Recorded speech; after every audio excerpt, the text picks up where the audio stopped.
ಸ್ನೇಹಿತರೆ ನಮಸ್ಕಾರ. ಮತ್ತೊಂದು ವಿಡಿಯೋಗೆ ಸುಸ್ವಾಗತ. ಸ್ನೇಹಿತರೆ, ಖತರ್ನಾಕ್ ಸ್ಕೆಚ್ ಹಾಕಿ ಖಮೇನಿ ಕತೆ ಮುಗಿಸಿದ್ದು ಹೋಯ್ತಾನೆ. ಟ್ರಂಪ್ ಹಿಂದಿನ ಬಲವಾದ ಶಕ್ತಿ ಈ ರಾಜ್ಕುಮಾರ. ಏನಿದು ಸುದ್ದಿ ನೋಡ್ಕೊಂಬರೋಣ. ಈ ಒಂದು ವಿಡಿಯೋ ನೋಡೋಕೆ ಮೊದಲು ನೀವು ನಮ್ಮ ಚಾನಲ್ಗೆ ಸಬ್ಸ್ಕ್ರೈಬ್ ಆಗಿಲ್ಲ ಅಂದರೆ ಹೇಗೆ ಕೊಡದೆ ಸಬ್ಸ್ಕ್ರೈಬ್ ಆಗಿ, ಹಾಗೆ ಪಕ್ಕದ ಬೆಲ್ ಐಕಾನ್ ಕ್ಲಿಕ್ ಮಾಡ್ಕೊಳ್ಳಿ ವೀಕ್ಷಕರೇ. ಸ್ನೇಹಿತರೆ, ಅಮೆರಿಕ ಮತ್ತು ಇರಾನ್ ನಡುವೆ ದೊಡ್ಡ ಯುದ್ಧ ಆರಂಭವಾಗಿದೆ. ಇಸ್ರೇಲ್ ಮತ್ತು ಅಮೆರಿಕ ಜಂಟಿಯಾಗಿ ಇರಾನ್ ಮೇಲೆ ದಾಳಿ ಮಾಡ್ತಾ ಇದ್ದಾವೆ. ಇರಾನ್ನ ಪ್ರಮುಖ ನಗರಗಳಲ್ಲಿ ಪ್ರಮುಖ ದಾಳಿಗಳು ನಡೆದಿದ್ದು, ದಾಳಿಯಲ್ಲಿ ಹಲವಾರು ಕಟ್ಟಡಗಳು ಹಾನಿಗೊಳಗಾಗಿರುವುದಷ್ಟೇ ಅಲ್ಲದೆ ಇರಾನ್ನ ಸರ್ವೋಚ್ಚ ನಾಯಕ ಅಯತೊಲ್ಲಾ ಅಲಿ ಖಮೇನಿ ಸಾವನ್ನಪ್ಪಿದ್ದಾರೆ. ಅಯತೊಲ್ಲಾ ಅಲಿ ಖಮೇನಿ ಹತ್ಯೆಯಾದ ನಂತರ ಇರಾನಿನ ಜನರಲ್ಲಿ ತೀವ್ರ ಕೋಪವಿದೆ. ಜನರು ಬೀದಿ ಇಳಿದು ಪ್ರತಿಭಟನೆ ನಡೆಸ್ತಾ ಇದ್ದಾರೆ. ಅಯತೊಲ್ಲಾ ಅಲಿ ಖಮೇನಿ ಜೊತೆಗೆ ಅವರ ಬಹುತೇಕ ಎಲ್ಲ ಕುಟುಂಬದ ಸದಸ್ಯರು ಅಮೆರಿಕ ಮತ್ತು ಇಸ್ರೇಲ್ ನಡೆಸಿದ ದಾಳಿಯಲ್ಲಿ ಸಾವನ್ನಪ್ಪಿದ್ದಾರೆ ಎಂದು ವರದಿಯಾಗಿದೆ. ಈ ದಾಳಿಗೆ ಪ್ರತಿಕ್ರಿಯೆಯಾಗಿ ಇರಾನ್ 8 ದೇಶಗಳ ಸೇನಾ ನೆಲೆಗಳ ಮೇಲೆ ದಾಳಿ ಮಾಡಿದೆ.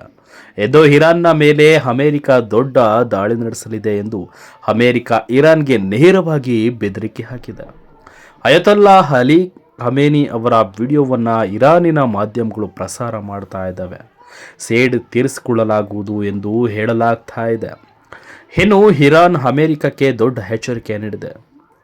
ಕಳೆದ ಕೆಲವು ಗಂಟೆಗಳಿಂದ ಇರಾನ್ ದುಬೈ ಮೇಲೆ ಪ್ರಮುಖ ದಾಳಿಗಳನ್ನು ನಡೆಸ್ತಾ ಇದೆ. ದುಬೈ ವಿಮಾನ ನಿಲ್ದಾಣವನ್ನು ಗುರಿಯಾಗಿಸಿಕೊಂಡಿತ್ತು.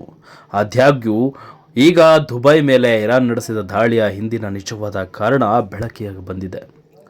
ವಾಷಿಂಗ್ಟನ್ ಪೋಸ್ಟ್ನ ವರದಿಯ ಪ್ರಕಾರ ಇರಾನ್ ಮೇಲೆ ದಾಳಿ ಮಾಡುವ ಅಧ್ಯಕ್ಷ ಡೊನಾಲ್ಡ್ ಟ್ರಂಪ್ ಅವರ ನಿರ್ಧಾರ ರಾತ್ರೋರಾತ್ರಿ ಆಗಲಿಲ್ಲ. ಬದಲಿಗೆ ಸೌದಿ ಅರೇಬಿಯಾ ಮತ್ತು ಇಸ್ರೇಲ್ನಿಂದ ಸಂಘಟಿತವಾಗಿತ್ತು.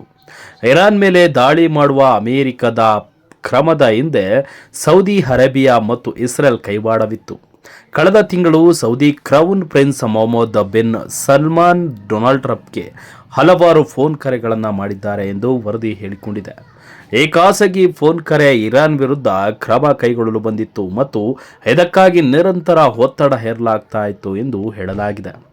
ಸದ್ಯ ಈ ಒಂದು ಪ್ರಕರಣದಲ್ಲಿ, ಈ ಒಂದು ದೊಡ್ಡ ಯುದ್ಧದಲ್ಲಿ ಕಾರಣಕರ್ತರು ಯಾರು ಎನ್ನುವುದನ್ನು ಇವತ್ತಿಗೂ ಕೂಡ ಬಾಂಬ್ ದಾಳಿಯಲ್ಲಿ ನಾವು ಪತ್ತೆ ಹಚ್ಚಬಹುದು. ಯಾಕೆ ಅಂದರೆ ಇರಾನ್ ಮತ್ತು ಈ ಒಂದು ಅಮೆರಿಕ ದಾಳಿ ನಡೆಸ್ತಿರುವಂಥದ್ದು ನಿಜಕ್ಕೂ ಶಕ್ತಿ ಆದರೂ ಏನು, ಆದರೆ ದೊಡ್ಡ ಖತರ್ನಾಕ್ ಸ್ಕೆಚ್ ಹಾಕಿದ್ದು ಖಮೇನಿನ ಕತೆ ಮುಗಿಸಿದ್ದು ಈತಾನೆ ಅನ್ನೋದು ಇಲ್ಲಿ ನೋಡ್ಬೋದು ವೀಕ್ಷಕರೇ. ನೀವು ಕೂಡ ಈ ವಿಡಿಯೋ ನೋಡ್ತಾ ಇದ್ದರೆ ನಿಮ್ಮ ಈ ಒಂದು ಅನಿಸಿಕೆಗಳನ್ನು ತಿಳಿಸಿ ಅಂತ ಹೇಳ್ತಾ ಇಡೋ ಮುಗಿಸ್ತಾ ಇದ್ದೀನಿ ವೀಕ್ಷಕರೇ. Thank you.